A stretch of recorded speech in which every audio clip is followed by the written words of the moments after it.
বন্ধুরা, সবাই কেমন আছো? আশা করছি ভালো আছো। আলহামদুলিল্লাহ, আমি ভালো আছি। আজকে তোমাদের ট্যাগ কোশ্চেন নিয়ে আরেকটি ক্লাস হতে যাচ্ছে। যারা 2026 সালের যারা এসএসসি পরীক্ষার্থী, তাদের ইংরেজি গ্রামারে যারা ট্যাগ কোশ্চেনের সমস্যা রয়েছে, তাদের জন্য আজকের দ্বিতীয় ক্লাসটি হতে যাচ্ছে। আজকের ক্লাসে আমরা সলভ করব 2023 সালের ঢাকা বোর্ডের যে ট্যাগ কোশ্চেনগুলো ছিল সেগুলো। তো বন্ধুরা, খাতা কলম নিয়ে রেডি হয়ে যাও, ইনশাল্লাহ আমরা শুরু করতে যাচ্ছি। 2 নম্বরে আমরা দেখতে পাচ্ছি যে এখানে রয়েছে কি, modesty is a great virtue, এটা আছে। তো এখানে আমার বুঝতে হবে মডেস্টিটা কি। মডেস্টি হলো নম্রতা বা ভদ্রতা, যেটাই বলি আমরা। ইজ এ গ্রেট ভার্চু শব্দের অর্থ একটা হলো গুণ, গ্রেট মানে কি মহান, বড়। তাহলে অর্থটা দাঁড়ালে কি, নম্রতা বা ভদ্রতা হলো একটি মহৎ গুণ। এখন ভদ্রতা এটা আমরা দেখতে পাচ্ছি যে নাউন হিসেবে এখানে ব্যবহার হয়েছে। এরপরে আমরা সাবজেক্টের পরে দেখতেছি হলো ইজ আছে। ইজটা আমরা জানি যে auxiliary verb, but auxiliary verb এটা মেন ভার্ব হিসেবে এখানে ব্যবহার হয়েছে। সো আমাদের প্রথম যে এখানে আমরা ট্যাগ কোশ্চেনের প্রথম অংশটা হলো স্টেটমেন্ট, এবং পরের যে অংশটা করবো সেটা হলো ট্যাগ। সো আমরা যেহেতু এখানে দেখতে পাচ্ছি যে ইজ, এরপরে আসলে আমাদের আগে পিছিয়ে কোনো নেগেটিভ আর কোনো শব্দ নেই। সো আমরা ইজ ব্যবহার করব। এবং মডেস্টি হলো, আমরা যদি ওভাবে চিন্তা করি, এটা একটা নাউন, বাট এটা কিন্তু একটা অ্যাবস্ট্রাক্ট নাউন। যেহেতু আপনারা যারা নাউন পড়েছেন অবশ্যই বুঝতে পারবেন। তো এজন্য আমরা এখন ব্যবহার করব ইজের পর একটা নট বসিয়ে দেবো, এবং মডেস্টি যে নাউন, এটার যে একটা প্রোনাউন আমরা নিব, সাবজেক্টের প্রোনাউন, এটা হবে হলো ইট। আর এখানে আমরা মূলত তাহলে লিখতে পারি যে ট্যাগটা হবে ইজেন্ট ইট। আমরা জানি যে অক্সিলিয়ারি ভার্ব থাকলে বা প্রেজেন্ট ইনডিফিনিট টেন্স থাকলে সেক্ষেত্রে অক্সিলিয়ারি ভার্ব যা থাকবে তারপর একটা নট হবে। অর্থাৎ কোনো স্টেটমেন্ট যখন নাকি ট্যাগের প্রথম যে স্টেটমেন্টটা অংশটা হবে হলো যদি হ্যাবোধক বা অ্যাফার্মেটিভ হয়, সেক্ষেত্রে ট্যাগটা হবে কিন্তু নেগেটিভ। যেহেতু আমরা এই ফার্স্ট স্টেটমেন্টটা রয়েছে পজিটিভ, সেহেতু আমরা কিন্তু নেগেটিভ করার জন্য এর পর একটা নট বসিয়ে পরে আমরা কি ব্যবহার করলাম, ইট ব্যবহার করলাম। তাহলে হলো ইজেন্ট ইট। বন্ধুরা, তোমরা অবশ্যই বুঝতে পেরেছো। এবার আমরা বি নাম্বার চলে যাবো। বি নাম্বার কি আছে, দ্য মডেস্ট অলওয়েজ। মডেস্ট বলতে এখানে নির্দিষ্ট করে বোঝানো হয়েছে দ্য মডেস্ট, অর্থাৎ কি ভদ্র বা সভ্যরা, অলওয়েজ সর্বদা, রেসপেক্ট মানে হলো সম্মান করে, দেয়ার সুপারিয়র্স, অর্থাৎ সুপারিয়র্স মানে উচ্চতর বলতে কি বোঝানো হচ্ছে, ঊর্ধ্বতন যারা থাকে। ঊর্ধ্বতন বলতে এখানে বয়োজ্যেষ্ঠ আমরা বলতে পারি, বা সিনিয়র যাদের বাংলা আমরা যেটা বুঝি। তাহলে অর্থটা দাঁড়ালো যে মডেস্টা অর্থাৎ সভ্যরা সর্বদা ঊর্ধ্বতনদের অথবা সিনিয়রদের কি করে, সম্মান করে। এখন প্রশ্নটা হলো, আমরা দেখতে পাচ্ছি এখানে সাবজেক্টটা কি আছে, দ্য মডেস্ট। এখানে আমরা বুঝতেই পাচ্ছি যে আসলে সভ্যরা বা এখানে আমরা দেখতে পাচ্ছি বি নাম্বার যে দ্য মডেস্ট, অর্থাৎ এই মডেস্ট দ্বারা মূলত সভ্যরা বোঝানো হয়েছে। সো এটা একটা প্লুরাল নাম্বার। সো আমরা দেখতে পাচ্ছি অলওয়েজ রেসপেক্ট দেয়ার সুপারিয়র্স, অর্থাৎ সভ্যরা সর্বদা তাদের সিনিয়রদের সম্মান করে। এখন এটা আমরা দেখলাম যে প্রথম যে স্টেটমেন্টটা রয়েছে মূলত এটা আমরা দেখতে পাচ্ছি যে পজিটিভ একটা, অর্থাৎ অ্যাফার্মেটিভ বা হ্যাবোধক স্টেটমেন্ট। সো হ্যাবোধক স্টেটমেন্ট থাকলে আমাদের ট্যাগটা হবে নেগেটিভ। সো এখানে আমরা দেখতে পাচ্ছি দ্য মডেস্ট অলওয়েজ রেসপেক্ট হলো এখানে ভার্ব। সো রেসপেক্ট আমরা দেখতে পাচ্ছি যে রেসপেক্ট হলো ভার্ব, এটা হলো ভার্বের V1, অর্থাৎ ভার্বের প্রেজেন্ট ফর্ম মানে হলো এটা হলো present indefinite tense. So present indefinite tense হলে আমাদের লাগবে ডু অথবা ডাস, অক্সিলিয়ারি ভার্ব। সো এখানে আমরা দেখলাম দ্য মডেস্ট, এর জন্য আমরা নিব হলো যে সভ্যরা। এখানে আমরা বুঝতে পাচ্ছি যে প্লুরাল নাম্বার। সো এখানে আমরা কিন্তু প্লুরাল নাম্বার, এবং এই প্লুরালের যেহেতু এটা সাবজেক্ট, এটার জন্য আমরা মূলত প্রোনাউন নিব হলো দে। যেহেতু এখানে আমরা বুঝতে পারছি যে প্লুরাল নাম্বার বোঝাচ্ছে, অর্থাৎ সভ্যরা। বুঝতে পারছেন বন্ধুরা বিষয়টা? তাহলে আমরা এখানে দেখতে পাচ্ছি যে হবে কি, অক্সিলিয়ারি ভার্ব নাম ডু, অর্থাৎ এটা নেগেটিভ হবে ট্যাগ, ডোন্ট দে, এটা হবে ডোন্ট দে। বন্ধুরা, তোমরা অবশ্যই বুঝতে পারছো বিষয়টি। এবার আমরা সি নাম্বার চলে যাচ্ছি। সি নাম্বার কি আছে, everybody everybody likes a modest person. Everybody likes a modest person. এখানে তোমরা বন্ধুরা খেয়াল করো, এখানে কি দেওয়া আছে? Every body. আমরা আবল তাবল শিখবো না, আমরা একটা লজিক হিসাবে শিখবো। এখানে বডি যুক্ত রয়েছে। সো আমরা যখন দেখবো যে ট্যাগ কোশ্চেনের প্রথম যে স্টেটমেন্টে দেওয়া রয়েছে বডি। সো বডি যেখানে থাকবে সেখানে ট্যাগ করতে গিয়ে আমরা অবশ্যই দে, বডির আসলে যে প্রোনাউনটা থাকবে সেটা আমরা দে ব্যবহার করব। আমরা পরের অংশ যাই। Likes a modest person. Everybody অর্থাৎ কি? সবাই, বা এখানে এভরিবডি শব্দের অর্থ হলো সবাই। সবাই এখানে বোঝা যাচ্ছে plural number. So plural number এখানে প্রোনাউন কিন্তু বুঝতে পারছি দে হবে। সো লাইকস, এখানে লাইকস একটা ই এর যুক্ত আছে, অর্থাৎ আমরা বুঝতে পারলাম যে এখানে লাইকস এভরিবডি মানে হলো এখানে কি? সবাই। Everybody likes a modest person, তাহলে কি প্রত্যেকে বা সবাই এখানে কি করছে? একজন সভ্য ব্যক্তিকে কি করে? পছন্দ করে। তো এখন আমরা যেহেতু এভরিবডি বলছি, যে বডি যুক্ত থাকলে সেখানে আমরা দে ব্যবহার করবো, প্লুরাল নাম্বার দে ব্যবহার করব ট্যাগে গিয়ে। তো এখন আমরা এখানে দেখি লাইকস, আমরা দেখতে পাচ্ছি যে বলতো এটা প্রেজেন্ট ইনডিফিনিট টেন্সের একটা ফরম্যাট। সো এখানে একটা অক্সিলিয়ারি ভার্ব লাগবে ট্যাগ করার জন্য। সো এখানে আমরা বডি যুক্ত থাকলে আমরা যেহেতু দে আনবো, সো দে যদি আনি অবশ্যই এখানে ডো ব্যবহার করব। সো এখানে যেহেতু প্রথম স্টেটমেন্টটা আমরা দেখতে পাচ্ছি যে পজিটিভ, অর্থাৎ হ্যাঁ বোধক রয়েছে। সো এখানে আমরা ডুর পর একটা নট বসাবো এবং এটার কিন্তু সংক্ষিপ্ত যে রূপটা সেটা আমরা ব্যবহার করবো, অর্থাৎ ডোন্ট দে। অর্থাৎ পুরোটা আর একবার আমি দেখাচ্ছি বন্ধুরা, তোমরা একটু খেয়াল করো। Everybody likes a modest person. আমরা সহজ নিয়মে শিখবো, সেটা হলো প্রথম স্টেটমেন্টটা রয়েছে পজিটিভ। সো এবং বডি দেওয়া আছে শুরুতে, বডি থাকলে আমরা দে ব্যবহার করি প্রোনাউন। সো এখানে অক্সিলিয়ারি ভার্ব যেহেতু ডু নিয়েছে, অর্থাৎ নেগেটিভ করার জন্য ডোন্ট দে। বন্ধুরা অবশ্যই তোমরা বুঝতে পেরেছো। এবার আমরা ডি নাম্বার যাব।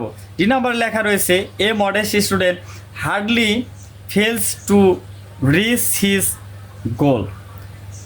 এখানে বোঝা যাচ্ছে a modest student hardly fails to reach his goal, অর্থাৎ এখানে বোঝানো হচ্ছে যে একটা মডেস্ট অর্থাৎ একটা সভ্য ছাত্র হার্ডলি শব্দটা বোঝানো হচ্ছে কদাচিৎ, অর্থাৎ এটা একটি নেগেটিভ শব্দ।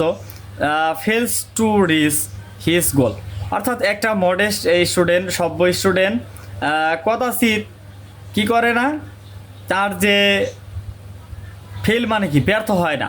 টু রিচ হিজ গোল অর্থাৎ তার যে গন্তব্য, গোল মানে এখানে আমরা গন্তব্য বলবো, তার গন্তব্যে পৌঁছাতে সে ব্যর্থ হয় না, কদাচিৎ ব্যর্থ হয় না।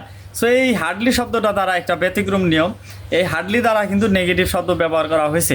সো প্রথম স্টেটমেন্টটা আমরা বুঝতে পারছি যে এটা একটি negative statement. So negative statement হলে আমাদের এখানে লাগবে একটি অক্সিলিয়ারি ভার্ব।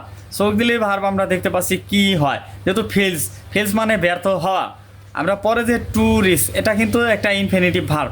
সো ফেলসটা হলো এখানে মূল ভার্ব, অর্থাৎ ভার্বের V1 form, present indefinite tense. So এখানে অক্সিলিয়ারি ভার্ব লাগলে ডু অথবা ডাস। এখন আমরা দেখবো এ মডেস্ট স্টুডেন্ট বলতে একজন স্টুডেন্টকে বোঝানো হয়েছে। সো একজনকে বোঝানো মানে এখানে হলো আমরা বুঝতে পারছি যে third person singular number. So third person singular number হলে আমাদের আনতে হবে ডাস। এখানে কিন্তু নট বসবে না বন্ধুরা, কেননা এখানে হার্ডলি দ্বারা কিন্তু নেগেটিভ অলরেডি বোঝানো হয়েছে। সো এখানে কিন্তু ট্যাগটা হবে পজিটিভ, যে অক্সিলিয়ারি ভার্ব দিয়ে। সো ডাস, এবং এখানে মডেস্ট বলতে বোঝানো হচ্ছে একজন ছাত্রকে। সাধারণত আমরা এখানে প্রথম অবস্থায় এখানে হি ব্যবহার করব। এ মডেস্ট স্টুডেন্ট, এই পুরোটা হলো একটা সাবজেক্ট, সেটার জন্য আমরা হি ব্যবহার করব। এখন কেউ যদি এখানে সিও ব্যবহার করে, সেক্ষেত্রে বিষয়টা হলো যে এক্সামিনার যিনি দেখবেন তিনি আসলে যেভাবে দেখবেন সেভাবে তার এটা মুখ্য বিষয়। তো আমরা সাধারণত প্রথম অবস্থায় আমরা হিটাই ব্যবহার করব। তো বন্ধুরা এখানে আমরা বুঝতে পেরেছো অবশ্যই। এরপর আমরা যেটা ব্যবহার করব যে let's try to be modest in our way of life. এখানে আমরা দেখতে পাচ্ছি যে লেটসযুক্ত শব্দ থাকলে আসলে এখানে এখানে এসের কিন্তু সংক্ষিপ্ত রূপটা আসলে লেটস, শুড বা শ্যাল, অনেকে যেভাবে বুঝেন এটা বোঝায়।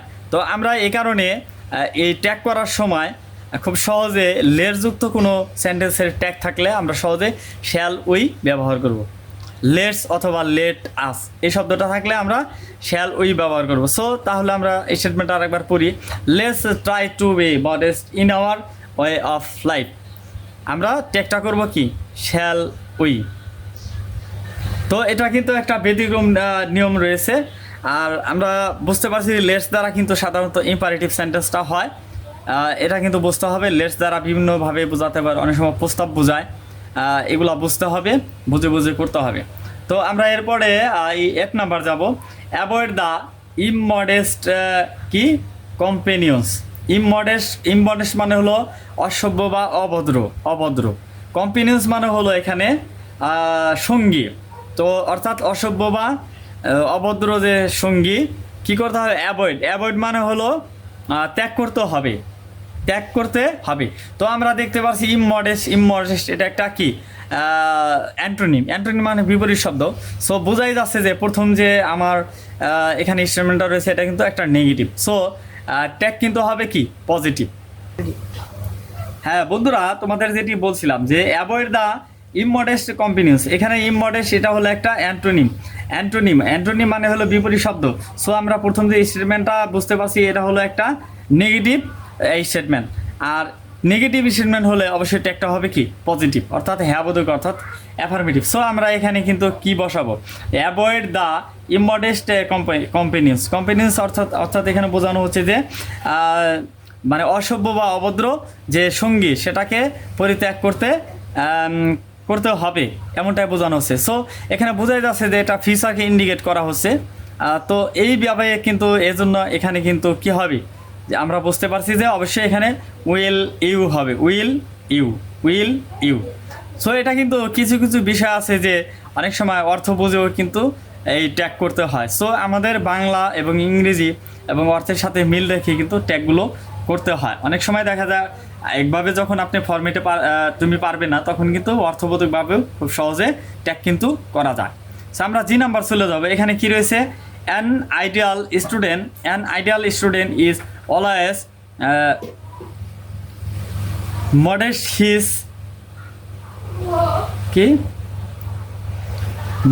His behaviour. তো তোমরা দেখতে পাচ্ছ বন্ধুরা এখানে কি আছে? An ideal student. সো একজন স্টুডেন্টকে এখানে বোঝানো হচ্ছে অলওয়েজ সর্বদা কি করে? মডেশন হিজ বিহেভিয়ার। মডেশন বলতে আসলে তার যে বিহেভিয়ার মানে কি? তার যে ব্যবহার কেমন হয়? সভ্য হয়, সেটাই বোঝানো হচ্ছে। তাহলে একজন আদর্শ কি ছাত্রের কি হয়? আচরণ বা ব্যবহার সর্বদা কি হয়? সভ্য হয়। তো আমরা বুঝতে পারলাম প্রথম স্টেটমেন্টটা কিন্তু এখানে ইজ যুক্ত রয়েছে এবং ইজটা এখানে অক্সিলারি ভার্ব প্রিন্সিপাল ভার্ব হিসেবে ব্যবহার হয়েছে। সো এখানে ইজ যদি আমরা ট্যাগে ব্যবহার করি, প্রথম স্টেটমেন্টটা আমরা দেখতে পেলাম যে অবশ্যই পজিটিভ, অর্থাৎ হ্যাবোধক, অ্যাফার্মেটিভে আছে। সো আমাদের ট্যাগটা হবে কি? নেগেটিভ। সো আমরা আইডিয়াল স্টুডেন্ট, যেহেতু এর আগে আইডিয়াল স্টুডেন্ট এর যে প্রোনাউন সেটা কিন্তু আমরা হি ব্যবহার করেছি। সো আমরা এখনও কিন্তু হিটাই বেশি ব্যবহার করবো। সো এদের পর আমরা একটা নেগেটিভ ব্যবহার করব, শর্ট ফর্ম, অর্থাৎ ইজেন্ট হি। কেউ যদি সি ব্যবহার করে তাও সমস্যা নেই, তবে আগে যদি হি ব্যবহার করেন পরে আপনাকে আগে যদি সি ব্যবহার করেন সেক্ষেত্রে সি ব্যবহার করতে হবে। তবে অনেক মেয়েরা আছো যারা দশম শ্রেণীতে পড়ো, এসএসসি পরীক্ষা দিবে, তারা যদি মনে করো যে না আমরা তো মেয়ে, আমাদের পার্সেন্টটা আমরা এখানে সি ব্যবহার করবো, সে এক্ষেত্রে তোমরা উপরে যদি সি ব্যবহার করো সেক্ষেত্রে নিচেও কিন্তু এইভাবে সি ব্যবহার করতে পারো। তো সেক্ষেত্রে কিন্তু স্যারে কাটবে না, বরং এটা হি ব্যবহার করলেও হবে, সি ব্যবহার করলেও হবে। সো এখানে কিন্তু দুশ্চিন্তার কোনো কিছু নেই। তো আশা করি তোমরা বিষয়গুলো বুঝতে পেরেছো। আর যদি কেউ বুঝতে না পেরে থাকো অবশ্যই কমেন্ট করে জানাবে কে কোথায় বুঝতে পারোনি। আর ভিডিওটি কেমন লেগেছে এবং ট্যাগ কোশ্চেনের আরও ভিডিও চাও কিনা অবশ্যই কমেন্ট করে জানাবে। এবং ট্যাগ কোশ্চেনে কী ধরনের ভিডিও তোমরা দেখতে চাও, যদি ট্যাগ কোশ্চেনে আরও বিভিন্ন বিশেষ কিছু রীতিনীতি নিয়ম রয়েছে, সেই নিয়মগুলো যদি তোমরা ভিডিও চাও অবশ্যই আমাকে কমেন্ট করে জানাবে। আমি কিন্তু পর্যায়ক্রমে ভিডিও দেওয়ার চেষ্টা করব এবং অন্যান্য যে গ্রামার সাইট রয়েছে সেসব বিষয় নিয়ে গ্রামার দেওয়ার চেষ্টা করব। এরপর স্টোরি, ডায়লগ বা কম্পোজিশন যা কিছু রয়েছে আমি সব বিষয়গুলো নিয়ে গতানুগতিকভাবে তোমাদের জন্য কিন্তু ভিডিও দেওয়ার চেষ্টা করবো, এবং যে সকল ভিডিওগুলো দেবো অবশ্যই কমন যে বিষয়গুলো থেকেই তোমাদের ভিডিও দেওয়া হবে ইনশাল্লাহ। এগুলো রেগুলার যদি কেউ কমপ্লিট করো অবশ্যই পরীক্ষায় একটি ভালো ফলাফল তোমরা করবে এই প্রত্যাশা করছি। আজকের মতো এখানেই বিদায় নিচ্ছি, আবার দেখা হবে নতুন ভিডিওতে। সে পর্যন্ত আমার শামীম হোসেন এদের সাথেই থাকবে। সকলকে ধন্যবাদ। আসসালামু আলাইকুম।